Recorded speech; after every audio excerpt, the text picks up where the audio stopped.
aujourd'hui, on va s'occuper d'un MacBook Pro année 2020. C'est un modèle A2338, modèle équipé du processeur M1. Problème, dégâts liquides.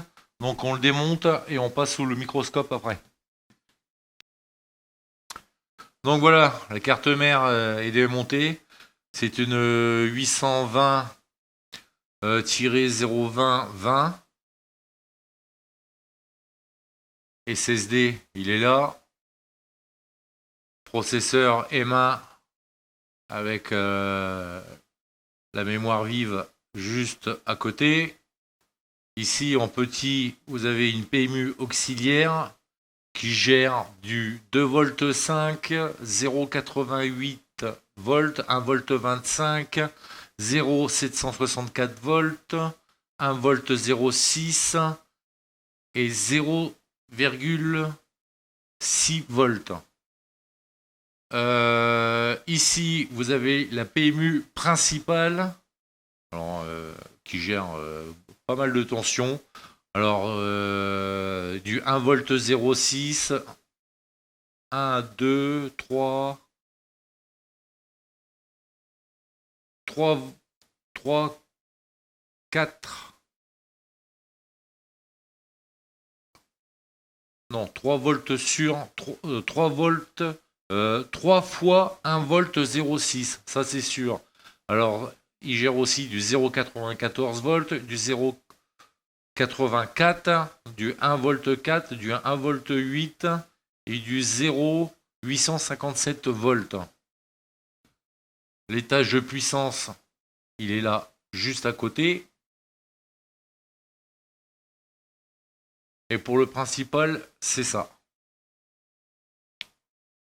Le restant, il y a des différences sur les contrôleurs type C, par exemple. Ça va être du CD 3217, hein, normalement. Voilà. Du CD 3217. Hein. Microscope.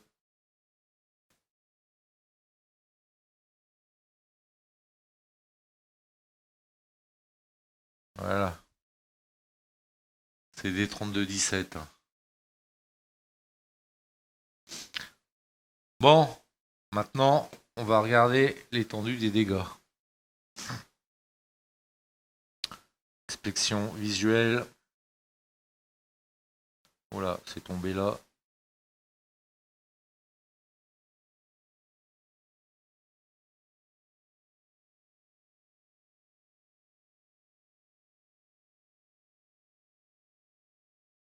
C'est tombé là.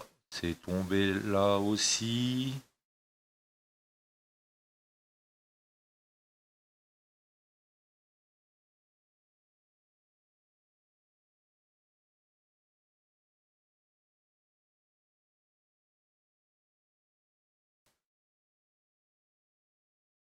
Excès de charge. C'est toujours de l'interstyle 9240 HI. Voilà. C'est pas c'est aussi bien parce que quand ils ont sorti les premiers MacBook équipés de 9240 d'interstyle 9240 en IC de charge, ça a été c'était très compliqué pour les avoir. Moins aujourd'hui, mais alors, il y a une époque, on ne pouvait même pas réparer à cause d'un IC de charge. Catastrophe.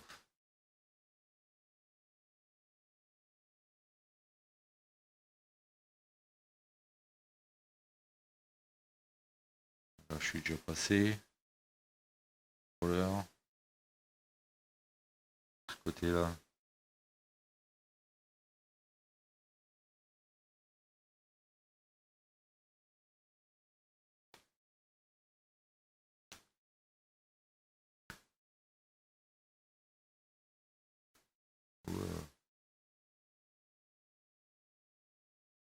C'est tombé à côté de la PMU là. PMU, étage de puissance. J'espère que c'est pas rentré.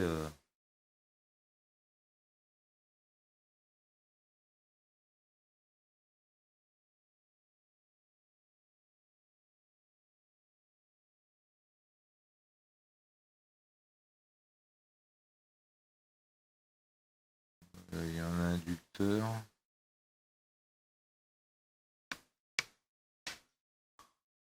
Il y a un inducteur.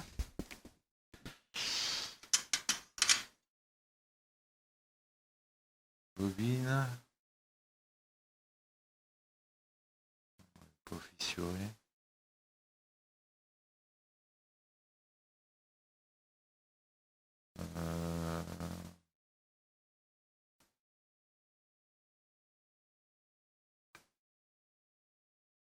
Backlight.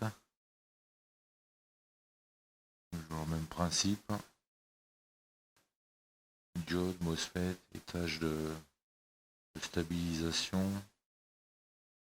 En tout cas, c'est tombé sur le backlight aussi.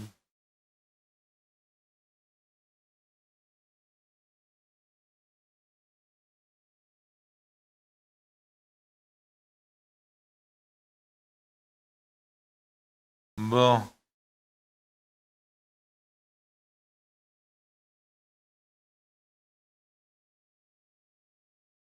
Ok.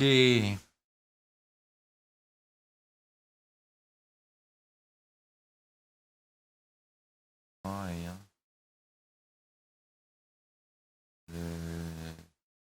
Les NAND qui forment le SSD, elles ont eu chaud. Hein. Ouais, coup de chance. Hein. C'est mieux fait quand même. C'est mieux fait quand même parce que là, les NAND. Là, le 20 volts, il est ici. De ce côté-là. Et là, on est carrément à l'opposé au niveau des NAND. Et en plus, les NAND, elles sont bien siliconées autour là. Donc, c'est pas mal. J'aime bien. Personnellement, j'aime bien la conception. Peut-être un chouïa près du CPU, du processeur M1. Mais comme il doit chauffer moins, ouais, ça passe. Mais là, pour le coup, je trouve que les composants, ils sont mieux, plus intelligemment disposés sur la carte mère. Wi-Fi, Bluetooth, côté là. Ouais, c'est pas mal. C'est pas mal. Moi, la conception, comment ils ont déposé, comment ils ont placé les composants, critiques, on va dire. Le 20 volts, il est quand même bien séparé des composants critiques. C'est qui est une très bonne chose. Là, pour le coup, avec leur processeur M1, ils ont fait des efforts.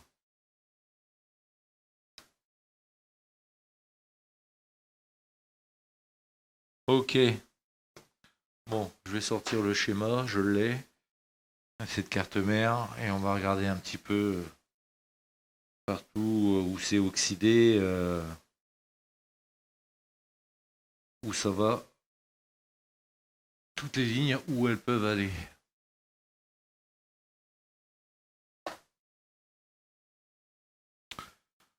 Bon, il y a un autre souci, c'est tombé aussi sur la batterie. Là, c'est la platine. Alors ça, c'est à manipuler avec beaucoup de précautions, hein. Ne cassez pas, ne faites pas de court-circuit sur la platine de batterie parce que qu'elle ne vous explose pas à la figure ou que ça prenne feu, hein. Donc ça c'est avec beaucoup de précautions.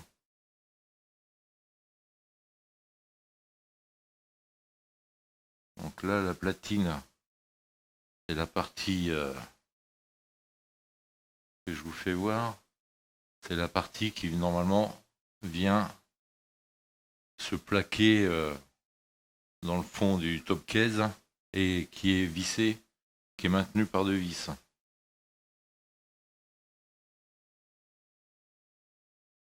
Donc là,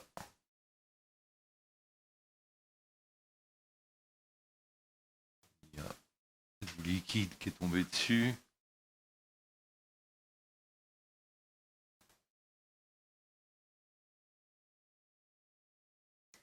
Surtout n'utilisez pas d'objets métalliques.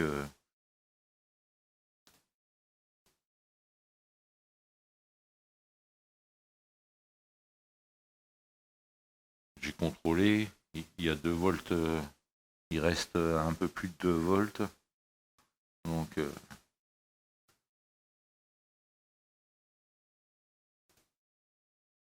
voilà, vous voyez le contrôleur.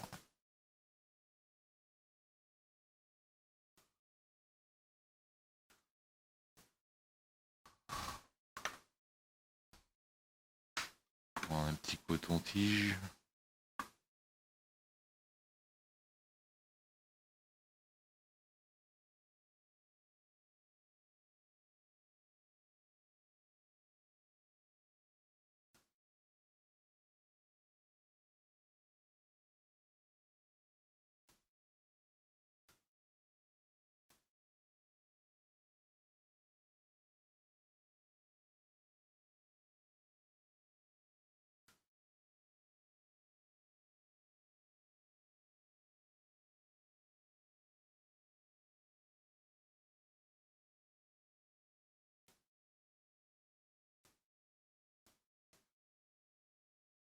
Je nettoie, mais j'y crois pas vraiment. J'y crois pas vraiment dans le sens où je pense il y a de très grandes chances que le contrôleur, cette platine électronique, soit défectueuse et que la batterie ne charge plus. Donc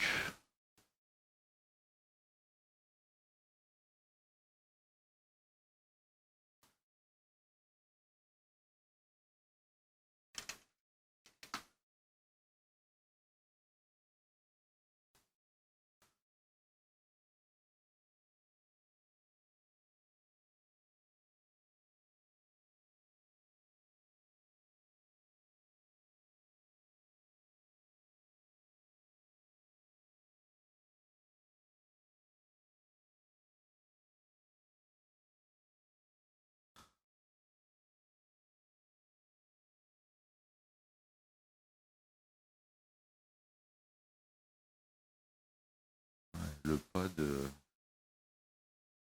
il n'y a plus rien. Le pad, il n'y a plus rien.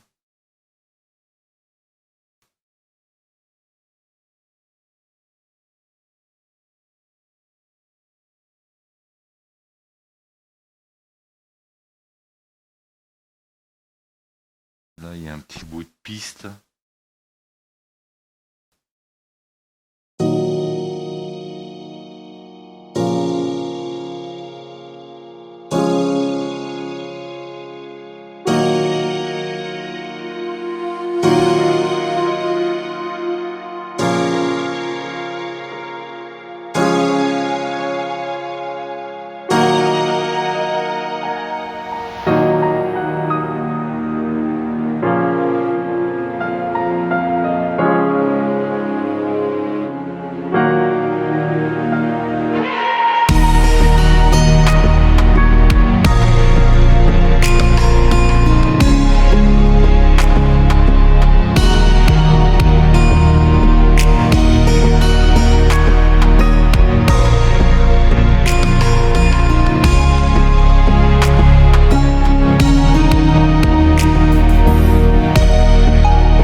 Donc voilà, la carte mère est remontée dans son châssis.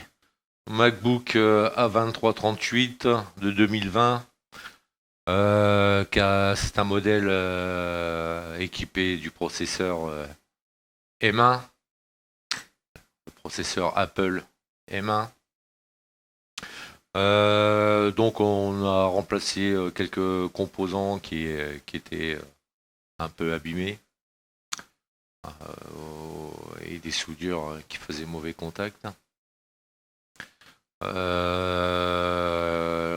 Comme je le pensais, la batterie elle est morte, hein. Il n'y a pas de grande surprise, hein. Ça a brûlé jusqu'au contrôleur sur la platine, sur le signal. Par contre, le signal sur la carte mère, tout fonctionne parfaitement. Donc, j'ai bien vérifié que ça n'a pas été plus loin. Il n'y a pas de souci sur la carte mère. C'est bien la batterie à remplacer et la petite nappe, et il n'y aura plus de souci de ce côté-là. Donc, on a fait une sauvegarde aussi en cas de problème. Même principe que la puce T2. Sauf que là, il n'y a pas de puce T2. Le système, il est dans le processeur M1. C'est ce qu'on appelle, c'est ce qu'ils appellent le- la protection Secure Enclave, euh, basée sur plusieurs couches dans le processeur. Donc voilà quoi, c'est incorporé pour faire le travail de sécurité que faisait la puce T2 et puis puce T1 sur les 2016-2017. Après puce T2 et puis maintenant le Secure Enclave qu'on retrouve sur les autres produits Apple, iPad, iPhone et puis maintenant MacBook M1. Donc voilà, je vais vous le mettre en route.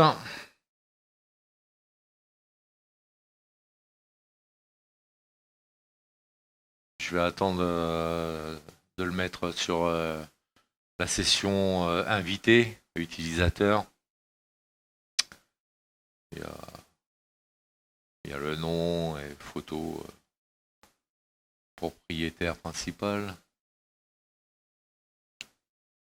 Voilà. On voit bien la batterie, on voit le cycle de la batterie, mais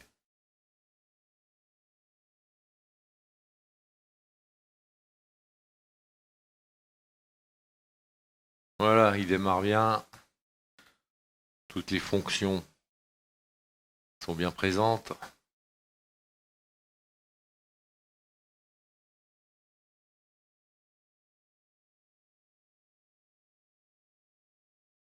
Wi-Fi, Bluetooth, réseau.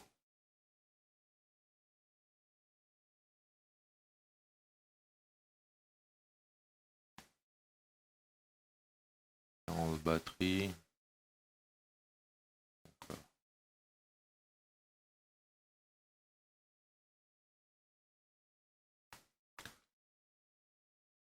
Action.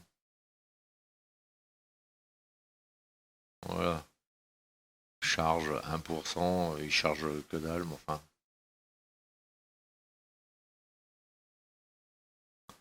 Pas pu faire de miracle, hein, à ce niveau-là. Enfin, on a déjà récupéré la carte mère. C'est déjà une bonne chose, hein. La batterie, bon, malheureusement, faudra la changer avec la petite nappe, mais sinon, tout le restant, la webcam, le réseau, tout fonctionne. Le SSD 512 Go, parfait.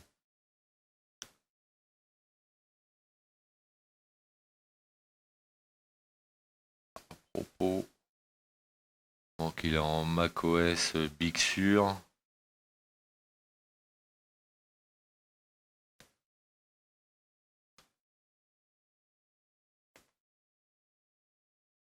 On va le voir.